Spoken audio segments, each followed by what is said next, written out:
Araw-araw na mga salita ng Diyos. Ang sanhi ng pagbubunyag ng masamang disposisyon ng tao ay walang iba kundi ang kanyang mapurol na konsensya, kanyang malisyosong kalikasan, at kanyang wala sa katotohanang katinuan.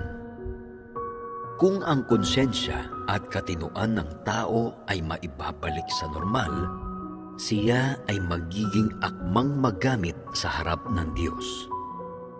Ito ay dahil ang konsensya ng tao ay matagal nang manhid.